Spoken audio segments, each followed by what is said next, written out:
누가복음 10장입니다. 하나님의 말씀 누가복음 10장 38절부터 42절까지 다 읽어보셨죠? 네. 누가복음 10장 38절부터 42절까지 신약성경 111페이지에 있습니다. 자, 우리 함께 한 목소리로 우리 한번 교독하도록 하겠습니다. 그들이 길 갈 때에 예수께서 한 마을에 들어가심에 마르다라 이름하는 한 여자가 자기 집으로 영접하더라.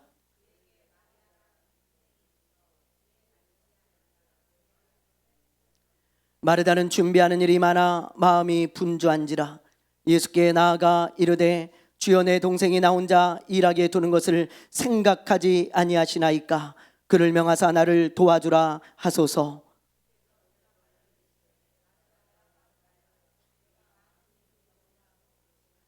같이 합니다. 몇 가지만 하든지 혹은 한 가지만이라도 족하니라. 마리아는 이 좋은 편을 택하였으니 빼앗기지 아니하리라 하시니라. 아멘.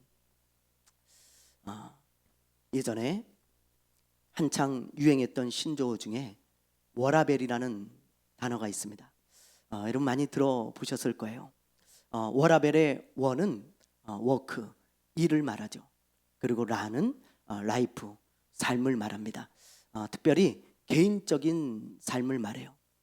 뭐 예를 들면 뭐 신앙생활이라든지 뭐 운동, 여행, 뭐 취미, 뭐 자기개발, 뭐 이런 삶을 말하는 거예요. 그리고 벨은 여러분들이 뭐 잘 알다시피 밸런스, 균형입니다. 그래서 이 워라벨이라는 이 단어는 일과 내 개인적인 삶을 잘 균형 잡아가며 사는 것, 그걸 이제 워라벨이라고 하죠.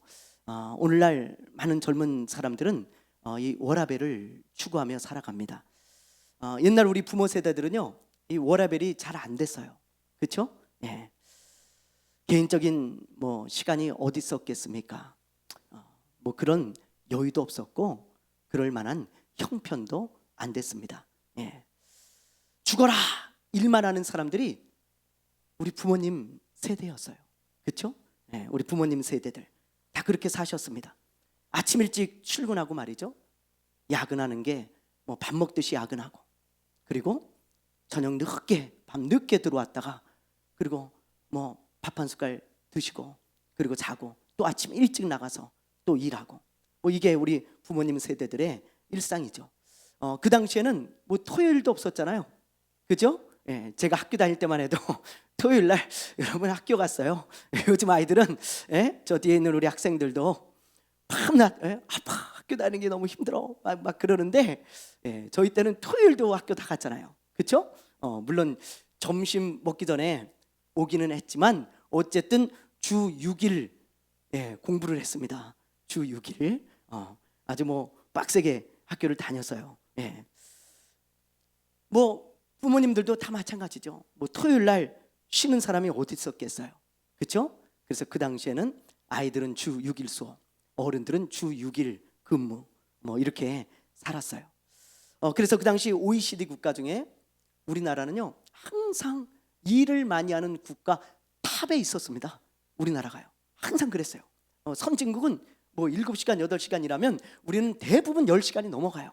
10시간이. 그런 때가 있었죠. 우리 부모님 세대입니다. 그러니까 그 당시에는 우리나라에 워는 있었는데 라벨은 없었던 거예요. 워만 있어요. 워만. 라벨은 없었습니다. 이렇게 열심히 일한 우리 부모님 세대 덕분에 우리나라가 이렇게 경제 대국이 되고 잘 살게 되었어요. 지금 여기도 우리 부모님 세대가 계신데 우리 격려의 박수 한번 해드릴까요? 네. 네, 얼마나 감사한지 몰라요. 이렇게 수고하셔가지고 우리나라가 이렇게 부강해졌습니다. 그런데 지금은 세대가 많이 바뀌었어요, 여러분. 그렇죠? 옛날 부모 세대처럼 일만 죽어라 하는 그런 개미 같은 세대가 아닙니다. 지금은 배짱이처럼 놀러도 좀 다니고, 그죠? 자기 생활도 좀 하고, 그리고 기타도 좀 치고, 뭐 이러면서 워라벨을 추구하는 그런 세대가 되었어요. 저는 개인적으로 참 좋은 것 같아요, 진짜. 예. 어떻게 사람이 일만 하고 살겠습니까? 그렇잖아요. 예. 일과 삶의 균형을 잘 맞추며 살아가는 것, 그게 건강한 삶이고 좋은 삶이라고 생각합니다. 이처럼 삶도요, 여러분 균형이 중요하잖아요. 근데 제가 신앙생활을 30년 이상 해보다 보니까 이 신앙생활에도 이 균형이 얼마나 중요한지, 균형이 너무너무 중요하다는 것을 항상 깨달아요. 너무너무 중요합니다. 만약에 신앙생활에 균형이 무너지잖아요. 그러면 큰 문제가 생겨요. 신앙에 병이 듭니다. 그래서 균형이 너무 중요한 거예요. 네. 자, 여러분 오늘 말씀을 보면 그걸 잘 알 수 있어요. 신앙생활의 균형이 무너지면 병든다는 것을, 문제가 생긴다는 것을 오늘 말씀에 아주 잘 나타납니다. 자, 어떤 문제가 생기는지 우리 한번 말씀을 통해 한번 보도록 하겠습니다. 자, 오늘 말씀 38절 우리 한번 읽어보죠. 38절. 자, 시작.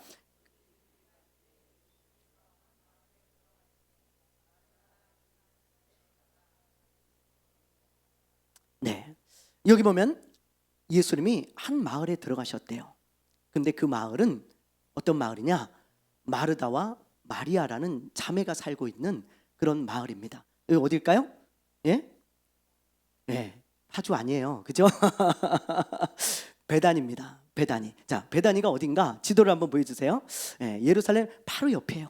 여러분, 자, 잘 안 보이시죠? 여기가 예루살렘인데 여기 사해 바로 옆에 여기가 베단입니다. 한 3km 정도밖에 안 떨어져 있어요. 예루살렘하고 굉장히 가까워요. 예수님은 이 갈릴리 이 지역과 예루살렘을 오가면서 사역을 하셨기 때문에 이 베다니에 자주 가셨어요. 그리고 특별히 이 베다니를 왜 자주 가셨냐? 이 굉장히 가난한 지역입니다. 여기는 뭐 예전으로 따지면 달동네 같은 그런 곳이에요. 가난한 자들이 이제 막바지에 갈 곳 없어서 가는 그런 지역이 베단이에요. 베단이. 가난한 사람들이 모여 사는 그런 소박한 동네입니다. 예수님은 그런 곳을 잘 찾아가셨어요. 자주 찾아가시고요. 이 베다니에 가셨을 때 누가 뛰어나와서 이 예수님을 가장 먼저 영접하냐면 항상 마르다라는 여자가 뛰어나와요. 그래서 예수님 참 오랜만에 오셨네요. 왜 이렇게 오랜만에 오셨습니까? 보고 싶었는데 예수님 어서 오십시오. 그러면서 예수님 저희 집으로 가시죠. 식사 준비를 제가 해드리겠습니다. 예수님이 항상 그렇게 마르다의 대접을 받습니다. 마르다야 그동안 잘 지냈냐? 예, 예수님 잘 지냈습니다. 별일 없었지? 네, 별일 없었어요. 예수님 얼른 가시죠. 시장하실 텐데. 늘 이렇게 맞이하던 여자가 마르다예요. 마르다. 그런데 여러분들 잘 아시겠지만 이 예수님은 혼자 다녀요? 아니면 제자들과 같이 다녀요? 예, 제자들이 365일 항상 동행하고 있어요. 예수님 한 분을 대접하는 건 그리 어려운 일은 아니에요. 그렇죠? 네, 뚝딱뚝딱 할 수 있어요. 근데 12명이 항상 같이 와. 그래 여러분 그것도 이 제자들은 아주 건장한 아주 남자입니다. 그러니까 식사도 아주 뭐 많이 먹는 거예요. 네? 많이 막 2그릇 3그릇씩 막 먹는 그런 사람들이야. 그러니 이렇게 13명이 우르르 이렇게 집으로 몰려가면 그 대접하려면 얼마나 시간이 많이 걸리고 준비할 게 많겠습니까? 그렇죠? 예. 뭐 식당에 가서 뭐 먹을 수도 없고 집에서 이렇게 이제 대접을 하는데 인원이 많기 때문에 할 게 정말 많았어요. 너무 분주한 거예요. 마르다는. 그런데 이 동생 마리아는 뭘 하고 있었을까? 여러분, 뭘 하고 있었을까? 자, 우리 한번 봅시다. 39절이에요. 39절 뭐 하고 있었는지. 자, 시작.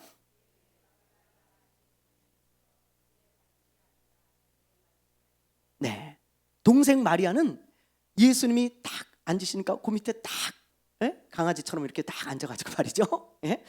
예수님과 이야기를 하는 거예요.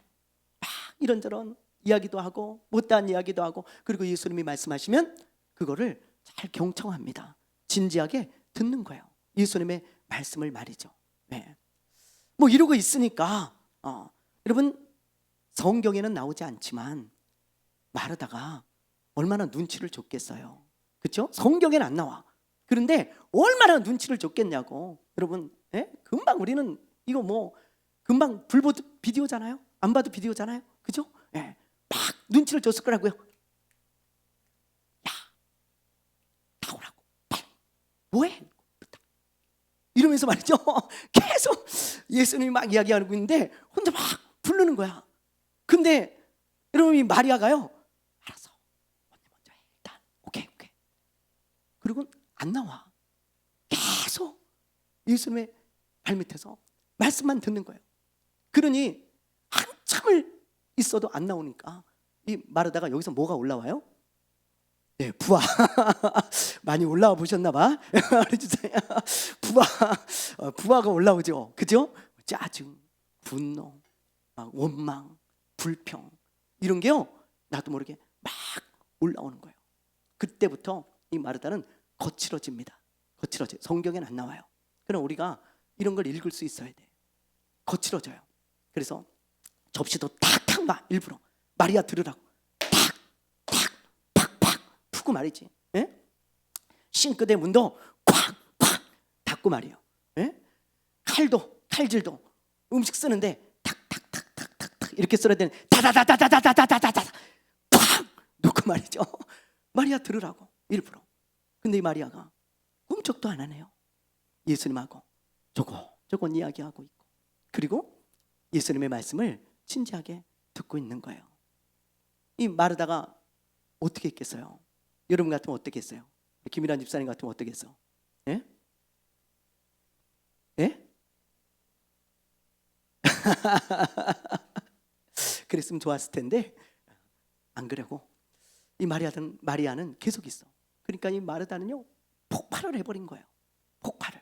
네. 자, 그래서 예수님에게 이런 말을 해요. 자, 우리 40절 말씀 한번 읽어볼게요. 뭐라고 하는지 큰 소리로 우리 시작.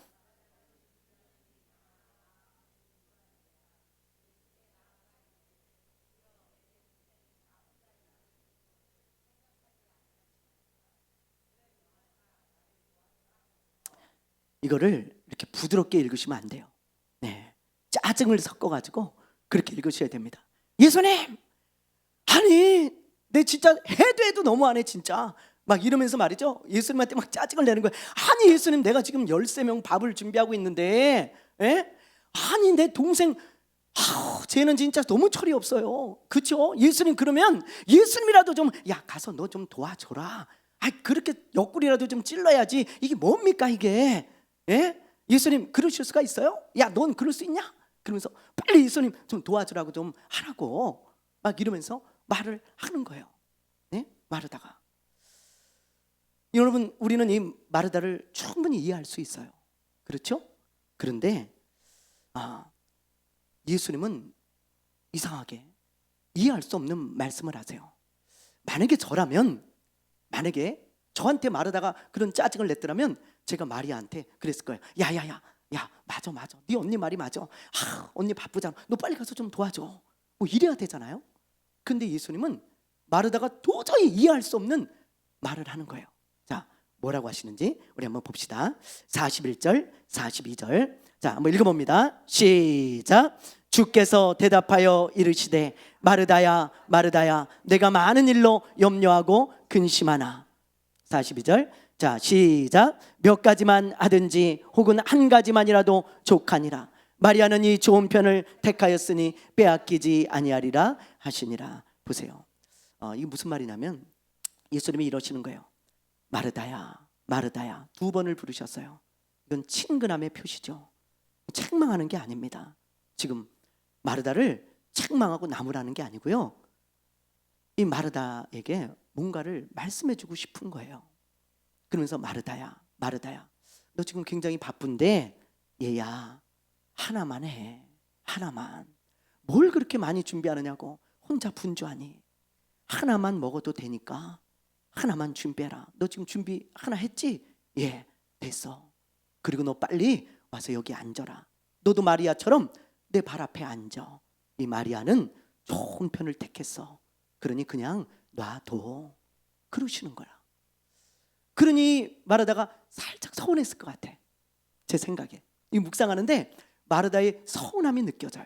입이 이만큼 나와가지고 뾰루퉁해가지고 말이죠, 예수님께 막 삐지려고 하는, 시험에 들려고 하는 그런 마르다가 이렇게 영상으로 딱 떠오르더라고.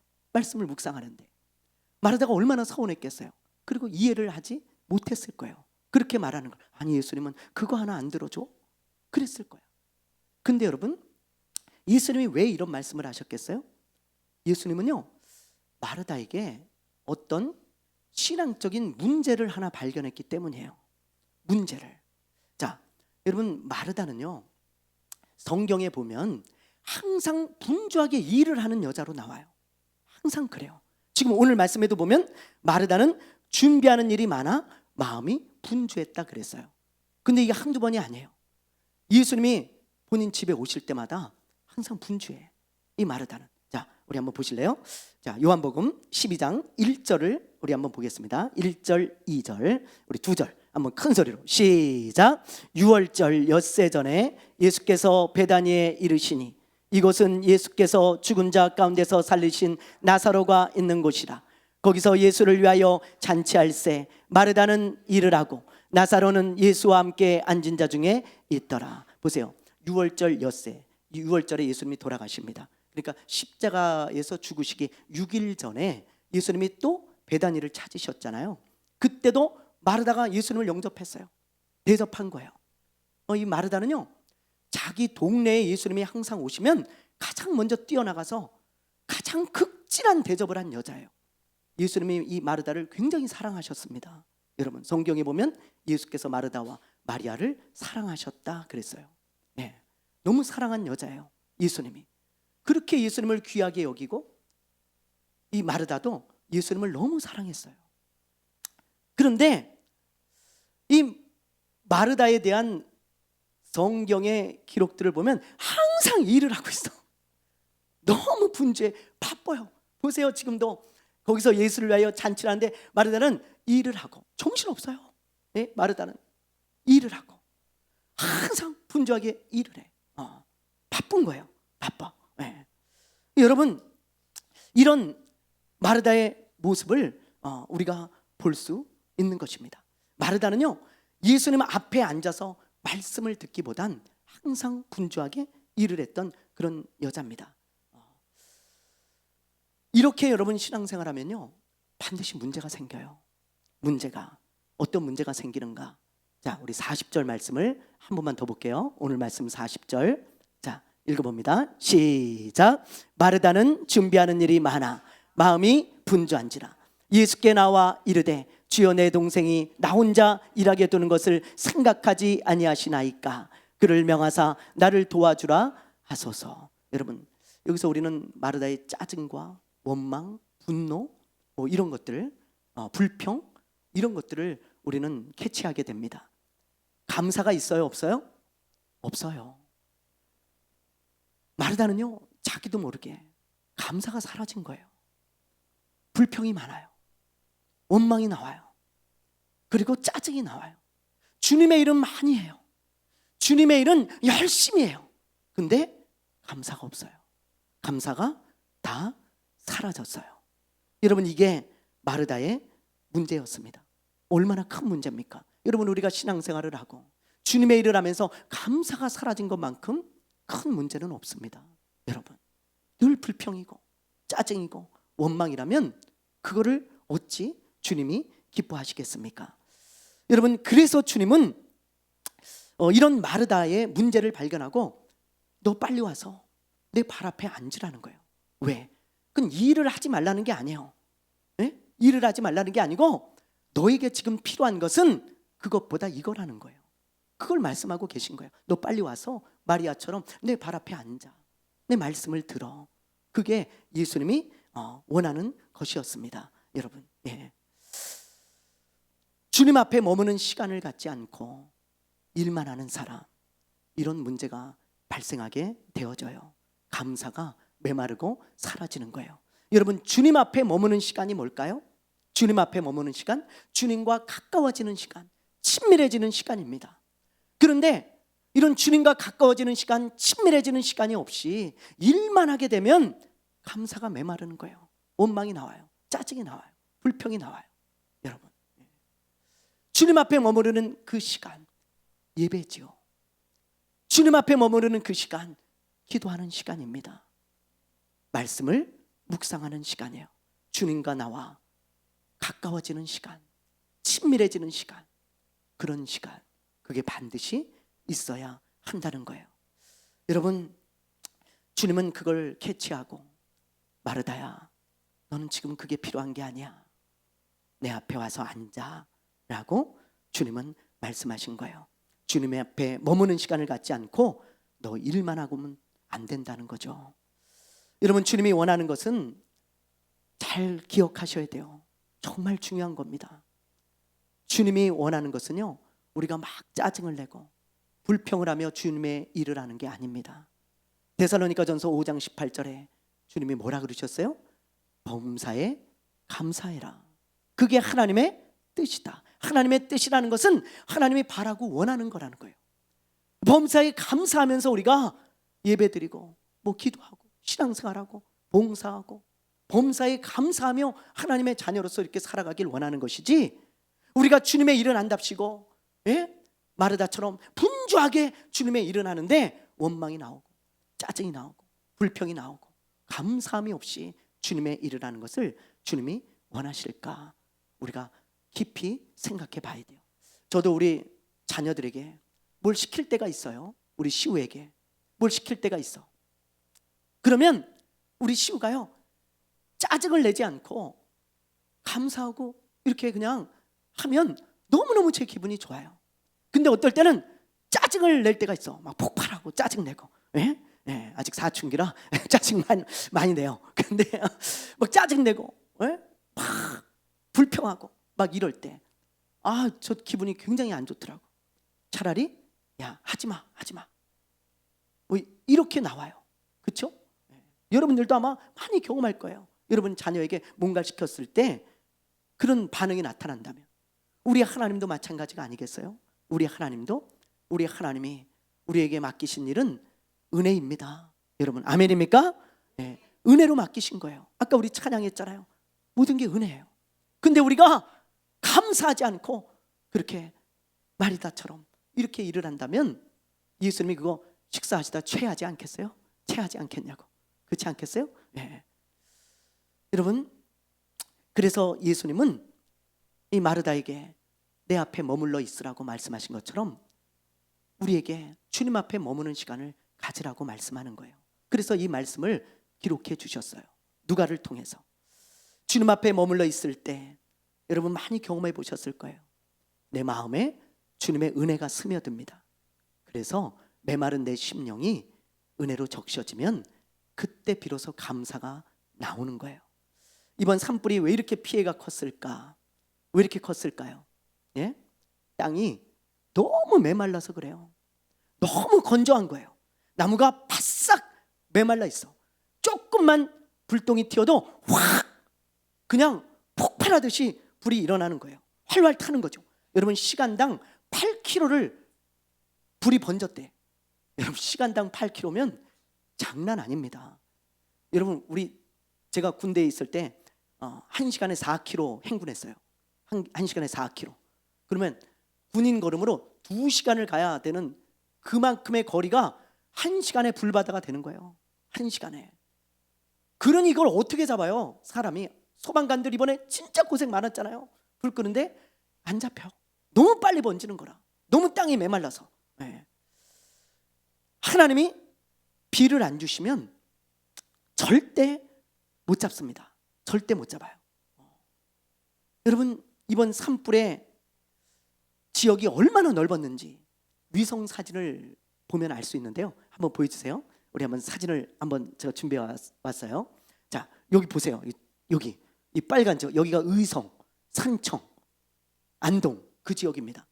위성으로 찍었는데 이 시뻘겋게 이렇게 나와요. 이게 얼마나 넓은 면적이냐면 여러분 서울의 한 70% 정도 되는 그런 면적이 지금 불탔다는 거예요. 그리고 피해를 입었다는 거예요. 서울의 70%, 뭐 80% 이 정도 면적입니다. 축구장 몇만 개, 막 몇십만 개 이 정도예요. 자, 한 장 더 넘겨서 보세요. 또 이게 위성에서 봤는데 연기가 이렇게 우리나라에서 피어오르는 이런 장면들, 이런 걸 보세요. 역대 최악의 산불이라고 지금 말하고 있어요. 이런 적이 없는데 30명이 죽었고요. 32명인가가 다치고 수많은 집이 다 불탔어요. 얼마나 안타까운지 모릅니다. 여러분, 하나님이 비를 안 주시면 이거 잡을 수 없었어요. 너무 커져 버렸어요. 재앙입니다. 그런데 다행히 하나님이 또 우리의 기도를 들으셔서 목요일 날 비를 주셨잖아요. 그렇게 많이 오지는 않았지만 그래도 관계자들이 이야기하기를 그 비 때문에 주불이 잡혔다는 거예요. 주불이 이제 더 이상 불이 번지지 않고 그게 잘 잡혀가지고 이제 거의 지금 막바지잖아요. 얼마나 감사한지 모릅니다. 이처럼 여러분, 메마름이 해소되면 해소돼야 불이 꺼지듯이, 여러분, 메마름이 해소되려면 비가 와야 되잖아요. 비가 오지 않으면 이 메마름이 해소되지 않아요. 그것처럼 우리 마음에도 마찬가지입니다. 주님의 은혜의 단비가 흠뻑 내려야 이 감사가 메마르지 않는 거예요. 이 땅에 비가 와야 메마름이 해소되는 것처럼 우리 심령에 은혜의 단비가 듬뿍 내려야 여러분 감사가 메마르지 않는 것입니다. 그래서 주님 앞에 머무는 시간이 너무너무 중요한 거예요. 주님 앞에 머물지 않는 사람, 여러분의 마음이 메마르게 되어져요. 그리고 주님의 일만 하게 되어지면 여러분, 내 마음에서 내가 원치 않는 것들이 올라와요. 이거 어떡합니까?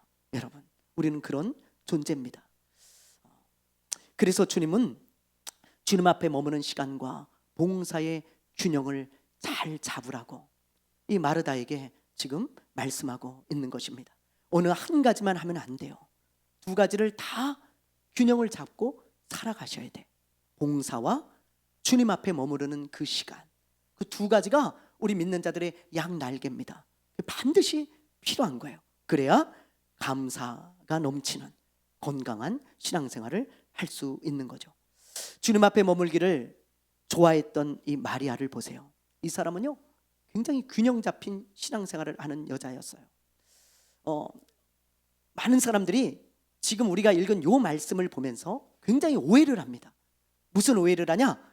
이 마리아는 항상 주님 발 밑에만 머물렀던 사람이지 뭐 봉사나 헌신 이런 걸 안 했던 여자다, 뭐 이렇게 생각하는 사람들이 있는데 천만에요. 마리아처럼 헌신한 사람이 없어요. 여러분, 자, 우리 한번 마리아의 헌신을 한번 볼까요? 요한복음 12장 3절이에요. 자, 우리 한번 읽어봅니다. 시작.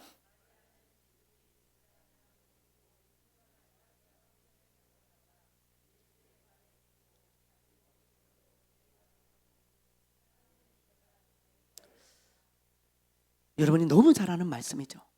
여러분, 향유 옥합을 깬 여자 누구예요? 마리아예요.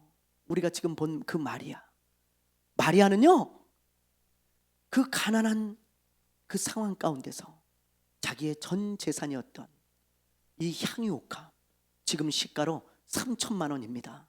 3천만 원. 이 향유는 원래 다 붓는 게 아니에요. 여러분, 집에 아주 귀한 손님이 왔을 때 조금씩 붓는 거예요. 조금씩. 예? 우리 집에 우리 김윤정 집사님이 왔을 때 제가 아주 조금 참기름 떨어뜨리듯이 이렇게 붓고 그 향유로 환영합니다. 당신은 귀한 분입니다. 이렇게 하는 건데, 이 마리아는 예수님께 그 한 병을 다 부었어. 한 병을 3천만 원어치를 싹 다 부은 거예요. 그 고가의 향유를. 여러분, 이것보다 더 큰 헌신이 어디 있겠어요? 하나를 보면 열을 알잖아요. 항상 예수님께 이런 헌신을 했던 여자예요. 엄청난 헌신이죠. 그런데 더 놀라운 게 있어요. 이 마리아는 그 엄청난 헌신을 하면서도 감사했어요. 자기가 그렇게 할 수 있는 걸 너무 감사하는 거예요. 조금도 아까워하지 않아요.